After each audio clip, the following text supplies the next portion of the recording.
তোমরা কি নিয়ে কথা বলছো? তোমরা কি নিয়ে কথোপকথন করছো? তখন সাহাবায়ে কেরাম রাদিয়াল্লাহু আনহুম তারা বলতেন যে আমরা কিয়ামতের আলামতগুলো নিয়ে কথা বলছিলাম। কি নিয়ে কথা বলছেন? কিয়ামতের আলামতগুলো নিয়ে সাহাবীরা কথা বলছে। তো সাহাবীদের কিয়ামতের আলামত নিয়ে কথা বলার কি দরকার ছিল? তাদের সময় তো আর কিয়ামত হবে না। দরকার ছিল কি সচেতনতা। তারা ফিতনায় নিজেরা যেন না পড়ে যান এই জন্য সতর্ক থাকতে চাইতেন। এই কারণেই ফিতনাময় পরিবেশ নিয়ে আলোচনা করতেন। তো নবী সাল্লাল্লাহু আলাইহি ওয়াসাল্লাম তখন বললেন, দেখো, যতদিন পর্যন্ত 10টা আলামত প্রকাশ হচ্ছে না ততদিন পর্যন্ত কিয়ামত হবে না। কয়টা আলামত? 10টা।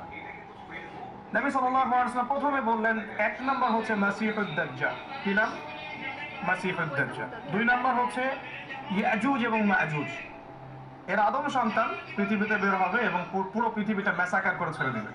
আর মাসিহুদ দাজ্জাল সেও বের হবে শেষ জামানায়, যে ইহুদিদেরকে নিয়ে পুরো বিশ্ব শাসন করবে। বিশ্বের প্রতিটা ডিপার্টমেন্ট সে রুল করবে। এবং দাজ্জালের চেয়ে ভয়ঙ্কর কোনো ফিতনা এই পৃথিবীতে আসে নাই, আসবেও না।